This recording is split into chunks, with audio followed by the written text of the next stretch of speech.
দিকে দৌড়ায়, উহুদের ময়দানের দিকে আওলাকে সে পাগল নিবেশে দৌড়ায়।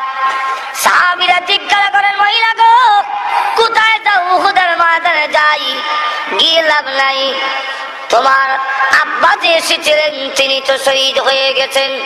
মহিলা থামে না, আরো পাগলের মতো দৌড়ায়।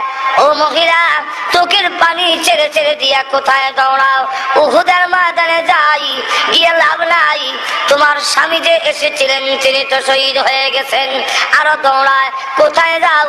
উহুদের ময়দানে যাই, গিয়ে লাভ নাই, তোমার ছেলে যে এসেছিল তিনি শহীদ হয়ে গেছেন। এবার মহিলা ডাকতে বলে, আব্বা শহীদ হয়েছে সংবাদ পেয়েছি, স্বামী শহীদ হয়েছে সংবাদ পেয়েছি, আমার সন্তান শহীদ হয়েছে সংবাদ পেয়েছি, কে শহীদ হইল না হইল সেটা জানতে চাই না, আগে সংবাদ দাও উহুদের ময়দানে দ্বীনের নবী এখনো জিন্দা আছেনি। চিন্তা করেন, আসলে রাসূল কারে কয়? আল্লাহর নবী গর্তের ভেতরে তাকান, মুনাফিকের সর্দার আব্দুল্লাহ ইবনে উবাই ইবনে সালুল ডাকতে বলে, মুসলমানেরা রে আসো আমার সাথে, মক্কার কাফিরদের সাথে আমার ভালো সম্পর্ক আছে, চলো তাদের সাথে আমরা আবার এক হয়ে যাই। মুহাম্মদ নাই আর তোমরা ইসলাম দিয়ে কি করবে? সঙ্গে সঙ্গে আল্লাহ রাব্বুল আলামিন আয়াত নাযিল করেছেন উহুদের পাহাড়ের ওই পাথরের আড়ালে, ওয়ামা মুহাম্মাদুন ইল্লা রাসূল কাদ খালাত মিন ক্বাবলিহির রাসূল আফা ইম্মাতা আও কুতিলা ক্বালাবতুম আলা আকাবিকুম। মুহাম্মদ সাল্লাল্লাহু আলাইহি সাল্লাম তো রাসূল মাত্র, এছাড়া আর কিছুই না। আমার নবী দুনিয়াতে আসার আরো আগে বহু নবী এসেছিলেন, কাদ খালাত আয় কাদ মাজাত, বহু নবী এসেছিলেন, তারা বিদায় হয়েছেন। যদি এমন হয়ে যায়, আল্লাহ না করুন, আফা ইম্মাতা আও কুতিলান ক্বালাবতুম, আমার নবী যদি তিনি পৃথিবীর থেকে বিদায় হয়ে যান অথবা তিনি নিহত হয়ে যান, এরপরে কি তোমরা আমার ইসলাম ধর্ম ছেড়ে দিবে? সকলেই মরণশীল, আমার নবীও তো একদিন পৃথিবী থেকে বিদায় হবেন। জোরে কোন ঠিক না? ঠিক না? আমি জন্য বলতেছিলাম, আল্লাহর নবী বিশ্ব নবী রাহমাতুল লিল আলামিন গর্তের ভিতর থেকে বের হয়েছেন। আয়াত যখন নাযিল হয়েছে পাথরে উঠবেন, কিন্তু নবীজি শরীর দুর্বল, উঠতে পারেন না। আবু তালহা, ওই আবু তালহা তার পিঠের মধ্যে 80 থেকে 99টা তীরের জখম লেগে আছে।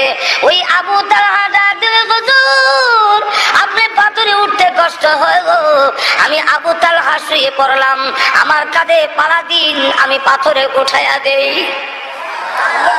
আর তো জোরে কান্না। আবু তালহা শুয়ে পড়েছে, নবীজি তার কাঁধে পালা দিয়া ওই পাথরে যখন উঠলেন, আর উঠে ডাক দিয়ে বলেন, সাহাবীরা রে বিশৃঙ্খল হইও না, তোমরা বিচ্ছিন্ন হইও না, আমি নবী শহীদ হই নাই, এখনো তোমাদের মাঝে জিন্দা আছি। আল্লাহ কোরআনে বলে, ওর রাসূলু ইয়াদউকুম ফি উখরাকুম, রাসূল তোমাদেরকে পেছন থেকে আহ্বান করতেছে। নেই যাই মাত্র নবীজির আওয়াজ সাহাবীদের কারো কারো কানে গেল, এমনি ডাক দিল, তোমরা কারা গো, কে কোথায় আছো, তাড়াতাড়ি আসো। ওই যে নবীজির আওয়াজ শোনা যায়, আল্লাহর নবী বিদায় হয় নাই, এখনো দেখা যায় পাহাড়ে জিন্দা দাঁড়াই রয়েছে। সব সাহাবীরা জমা হইলেন, আল্লাহর নবী শোনাবি বললেন, আয়াতগুলো বলবো পরে, আগে শোনো, আমার তালহা আমার প্রতি যেই ভালোবাসার প্রমাণ দেখিয়েছে, আশিকে রাসূলের যে দৃষ্টান্ত স্থাপন করেছে, এই জন্যে আউজাবাত তালহা, আউজাবাত তালহা, আমার তালহার জন্যে আল্লাহর তৈরি জান্নাত ওয়াজিব হয়ে গেছে।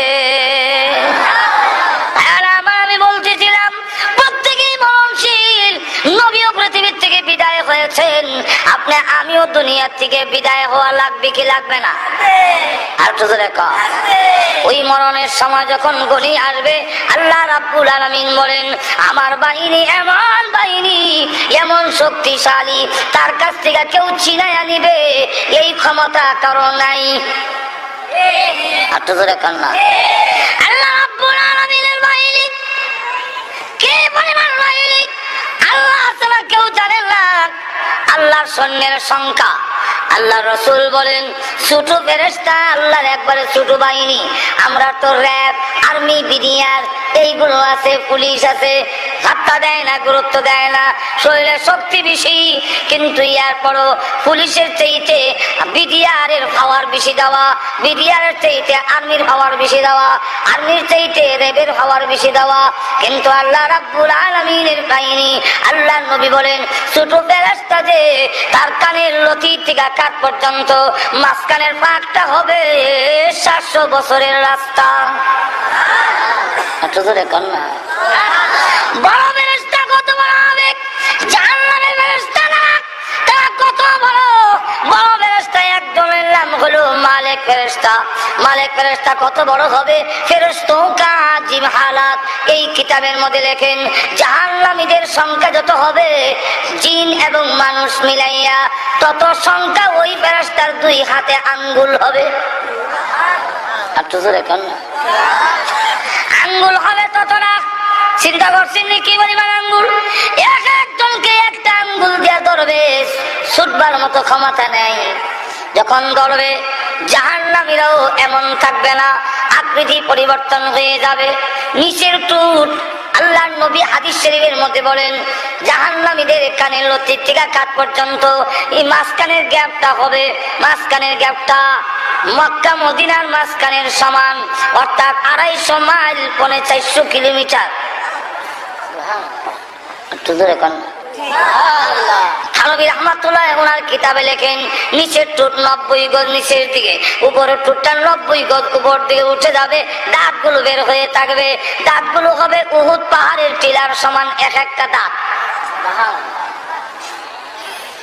আল্লাহর নবী বলেন ওই জাহান্নামী উঠায়া ধরে শেরপুরের ব্রিজের মধ্যে লটকায় রাখে, দাঁড় করায় রাখে।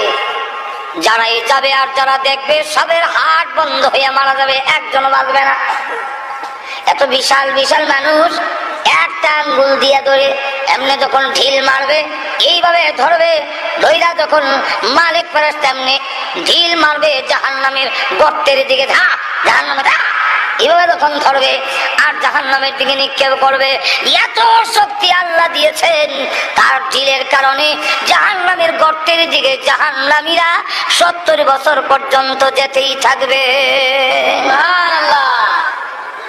আল্লাহ বলেন আমার ওই বাহিনী যেদিন তোমাদেরকে ধরবে, মরণের সময় যখন কমে আসবে আর যখন আমার ফেরেশতারা ধরবে, তাম পৃথিবী ঘুষ দিলে তোমাদের বাহিনীর মতো নয়। আমাদের দেশের পুলিশ বাহিনী সরকারের অনেক কথা মানে না।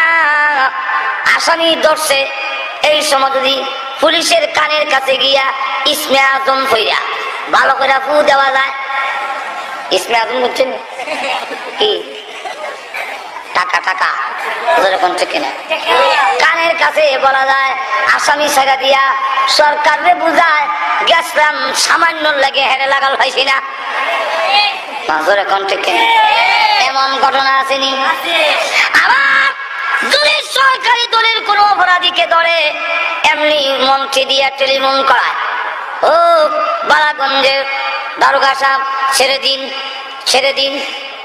স্যার ছাড়তাম কেমনি, তার যন্ত্রণা সুরে এলাকাবাসী অতিষ্ঠ।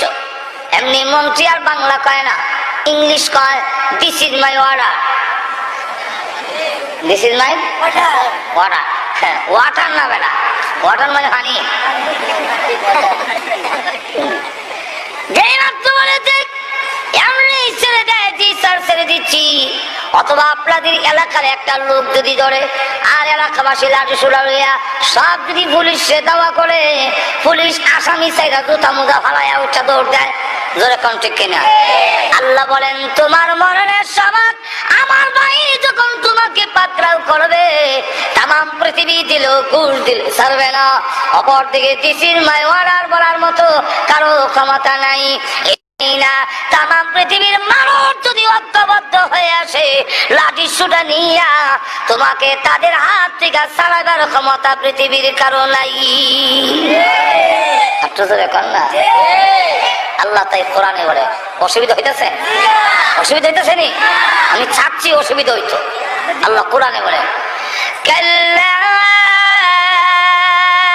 ইযা বালাগাতিত তারাকিয়া ওয়া কিলা মান রাক।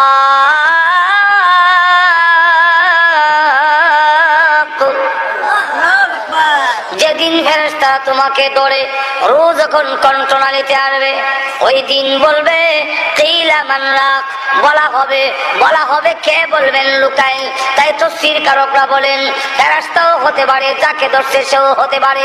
ফেরেশতা ওই দিন লেগে বলবে কে আছে বলো দেখি, দিস ইজ মাই অর্ডার, এবং তোমাকে আমার হাত থেকে আমাদের হাত থেকে কে ছুটাবে। ভাইরা আমার ওই দিন উপায় থাকবে না, এইভাবে ডুব দিয়া রুড়া ভিতর থেকে টেনে আনবে ছিঁড়ে, কেউ রক্ষা করতে পারবে না। এক্সাম্পল দিলে সহজে বুঝবে, বলবো এক্সাম্পল আর তো লেখা এক্সাম্পল। শালুক চিনেন? শালুক তুলছেন জীবনে কেমনে জানেন? হালুক আমি নিজেও তুলছি, কেমনে জানে? তো ভারী এলাকা, ওই শালুকের ভাতারা পানির উপরে, ভাতারা দুইটা টার্গেট ঠিক করে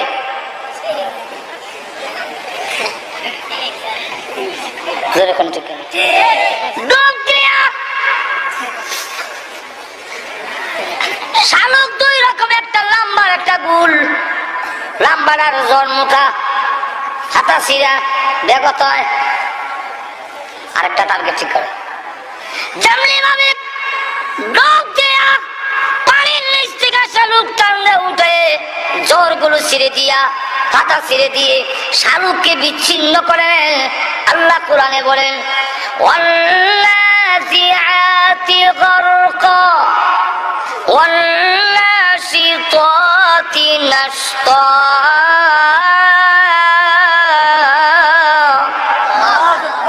নাজিআত শব্দের অর্থ হলো সজুরে টাননেওয়ালা, গারকুন শব্দের অর্থ হলো ডুব দেওয়া। ফেরেশতা ওই শালুকের মতো ডুব দিয়া যখন রোনাকে টানলে আনলে, আর তোমার হাতের পায়ের চোখের মাথার জিহ্বার সাথে যত লাইন তার ছিল সব যখন ছিঁড়ে দিবে, ওই দিন বলবে মজা কারে কয়, জোরে কোন ঠিক কিনা? আল্লাহ রাব্বুল আলামিন বলেন ওই দিন এমন কষ্ট হবে তামাম পৃথিবীর পানি তোমার মুখে ঢেলে দিলেও পিপাসা দূর হবে না।